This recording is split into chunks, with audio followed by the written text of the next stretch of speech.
Regresamos con la hora clave. Recordamos que pueden interactuar con nosotros a través de la etiqueta numeral hora clave. Y le damos la bienvenida a nuestro invitado, al doctor José Manuel Rizo. José Manuel es comunicador, es abogado, pero también es doctor en medicina alternativa. Así que bienvenido. Bueno, muchas gracias, Manuel Felipe. Muchas gracias, Maki. De la que seguramente habremos de echar mano cuando nos entren esas tensiones que ahora causan todas estas tecnologías que tenemos encima y que muchas veces no sabemos ni manejar. Ahora fíjate, como este es el tema que vamos a tratar, es interesante. Yo venía leyendo antes del programa un reportaje internacional donde se hablaba de lo pesado que estaba resultando para la gente manejar toda esta vorágine tecnológica, incluso los daños que causaba en la psique de la persona, que comenzaba a estar más sola que nunca. ¿Tú estás de acuerdo con eso? Bueno, fíjate, vamos a empezar por poner las cosas en contexto, porque mucha gente que ahora, en este momento, está viéndonos en televisión, te aseguro que tienen el celular en la mano y probablemente estén haciendo esto. Seguro. Porque alguien les dijo que nuestro cerebro funcionaba multitasking o multitarea. Esa es la primera gran mentira. Bueno, hasta nosotros que estamos aquí en este set tenemos el celular y lo estamos viendo para decir no llega algo urgente. Pero en realidad tu cerebro no se concentra como tal, eso dicen los estudios neurológicos. Pero algo que es más grave, en niños y adolescentes los estudios, hay una doctora que es psicóloga clínica, Catherine Steiner, que es investigadora de la Universidad de Harvard, dice que los niños que se sobreexponen, cuando habla de niños habla de adolescentes también, que se sobreexponen a las redes sociales y a estos medios digitales, van a generar falta de atención, falta de comprensión y muchas veces entonces esa interacción social la van perdiendo con las amigas y con los amigos, que es una etapa maravillosa que todos hemos buscado cuando tú salías a un centro comercial, cuando tenías una interacción cara a cara. ¿Qué es lo que estaba buscando un niño o un adolescente? Estaba buscando interactuar con otras niñas, con otros niños, con otros adolescentes. Y eso hoy en día, a raíz de las redes sociales, se está perdiendo. Bueno, yo he estado en mesas donde la gente está sentada almorzando, yo he estado, y yo veo que uno se está comunicando con el otro es por mensaje de texto. En una misma mesa. Entonces, claro, esos son extremos, pero los hay. Eso está llegando a ocurrir. Pero fíjate que ahí hay que distinguir varias cosas. ¿En qué se volvió la comunicación? La comunicación se volvió, usted que me está escuchando, en enviar un mensaje de texto. Ya sea que usted utilice WhatsApp o ya sea que usted utilice el texto. Pero el texto en sí mismo es frío. Claro. Y aquí volvemos a la locución, Manuel Felipe. Claro. A nosotros cuando nos enseñaron locución, nos dijeron que teníamos que tener mucho cuidado con los signos de puntuación. Porque si tú no colocabas una coma en un sitio y la colocabas en otra, la frase era totalmente distinta. Fíjate tú. ¿Y qué es lo que hacemos en los mensajes de texto? Ahora no se utilizan signos de puntuación. Utilizan emojis porque tenemos la apariencia que el emoji va a sustituir ese cara a cara, ese lenguaje corporal.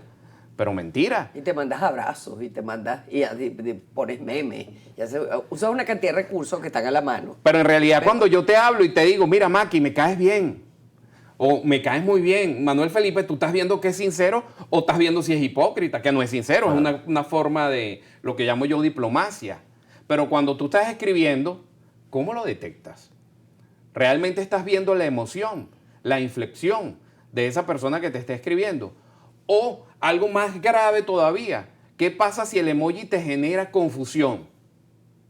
Que no sea un emoji claro. Claro, no tienes por qué tampoco entenderlo ni conocerlo, ¿no?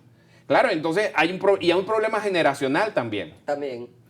Porque los muchachos entienden los emojis más que las generaciones, digámoslo así, los adultos contemporáneos, por decirnos de alguna manera. No, no le ha quedado más remedio que entenderlo, eso es así, ¿no? Claro, lo que ayudó un poquito es el voice, el mensaje de voz que puedes enviar por algunas vías y entonces ya eso lo hace un poquitico más cálido y personal. Ahora, José Manuel, hay una cosa interesante con todo esto que está ocurriendo, ¿no? Con la comunicación, que tú has hablado y sería bueno puntualizar allí. Tú hablas de la comunicación real. ¿Cómo defines tú la comunicación real? Bueno, hay una cosa que a mí me preocupa y sobre todo me preocupa en el caso de los comunicadores sociales.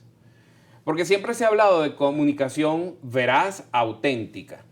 Yo conversaba contigo fuera de cámara y te decía que lo que llaman fake news en realidad, o noticia falsa, lo primero que hay que definir, como lo dice el doctor en comunicación, Alejandro Morales de la Universidad de Chile, es que eso no es noticia. Eso es lo primero que hay que definir. Es una desinformación. Entonces la desinformación no puede ser noticia. Entonces el término que hemos acuñado como fake news no es tal. Pero es que además no solamente eso ocurre en los comunicadores sociales, es que nos hemos convertido en sociedades de chismorreo y de rumores, porque es tanta la vorágine de información. Vamos a hablar de los profesionales de la comunicación que están preparados para eso, ¿ok? Los profesionales de la comunicación con tanta vorágine muchas veces no filtran la información. Claro. No buscan la veracidad de la información, que era la verificación de fuentes. Claro. No, y muchos han caído por inocentes frente a la fake news, que es correcto a lo mejor que sea que no son noticias, pero no son noticias verdaderas, porque para la gente que no la detecta y se lo cree, es una noticia. Todo es noticia, como dice Manuel Felipe. Pero allí voy yo con usted que me está escuchando en casa. Usted que me está escuchando en casa tiene que tener un sentido de responsabilidad, porque hoy día todos los que tenemos un teléfono en la mano nos han dicho que somos comunicadores. Y efectivamente podemos convertirnos en comunicadores. Pero esa comunicación tiene que ser responsable. Usted no puede agarrar y en X y reenvía el mensaje. O está en WhatsApp y hace una cadena y reenvía un mensaje que le acaban de a usted enviar sin usted verificar si eso es cierto o no. Yo pongo un ejemplo muy claro, ¿vale? En la vida las cosas son claras, son simples, son llanas. Si usted en su casa tiene un familiar y viene alguien a decirle algo que no es correcto o que a usted le cae mal de ese familiar. O que a usted le suena sospechoso. O le suena sospechoso, usted tiene que ir a ese familiar y verificar que es verdad. Claro. Pero entonces hay lo que yo llamo el síndrome del cis. Oiga, a lo mejor usted tiene el síndrome del cis. ¿Cuál es?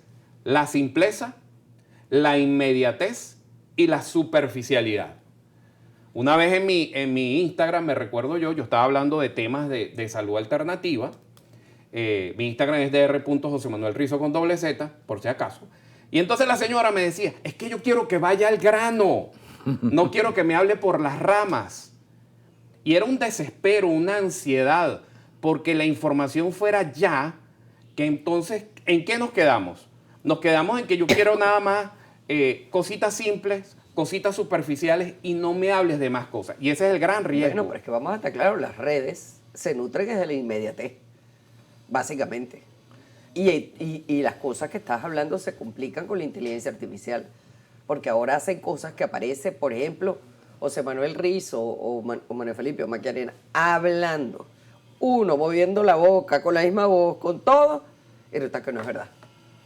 Claro, y la gente te dice, yo tengo una señora, mamá, una amiga mía, que es muy mayor. Y entonces decía el otro día, mira, estamos viendo una cuestión. Y yo le decía, mire señora, es que eso no es verdad. Y la hija le decía, es que no es verdad. Pero ¿cómo me va a decir que no es verdad si lo estoy viendo? Ahí está. Entonces es una cosa realmente, es un mundo complejo. En realidad yo creo que las personas tienen que aprender a no crear una realidad artificial en las redes sociales. Y yo creo que ese es el primer aprendizaje que todos tenemos que tener. Si tú vas a mis redes sociales, yo soy auténtico. Si tú vas a mis redes sociales, tú vas a encontrar siempre lo que digo yo en un reel.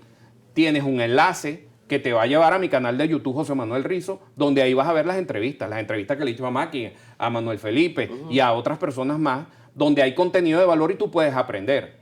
Pero difícilmente alguien diga que yo puedo decir una barbaridad. ¿Por qué?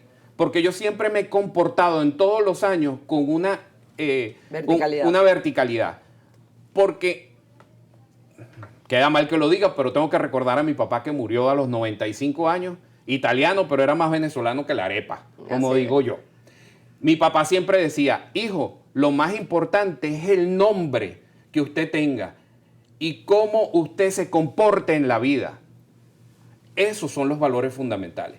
Entonces, lo que siento yo es que las redes sociales, si no reflexionamos, yo no estoy diciendo que no utilicemos las redes sociales, pero hay que reflexionar. Hay que usarla porque ese es el mecanismo de uso claro. necesario. Y además tienen muchas cosas. Yo iba ahorita a hacer un balance. Podemos hacerlo contigo. ¿Cuáles son las ventajas y las desventajas?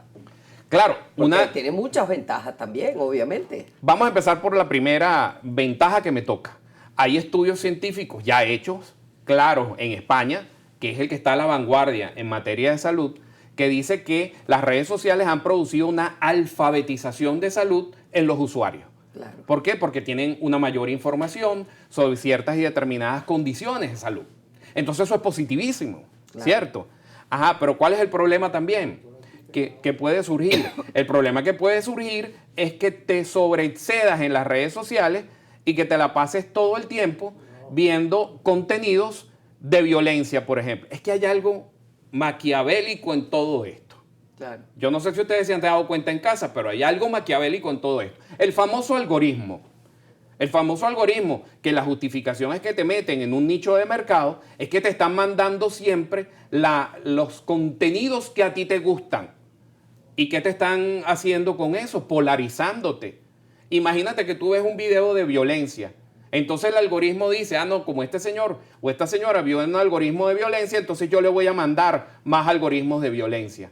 ¿Y qué te va a producir eso entonces a ti como ser humano viendo todo eso que te están bombardeando? Claro. Te va a producir ansiedad, te puede producir depresión, es decir, te puede desestabilizar emocionalmente.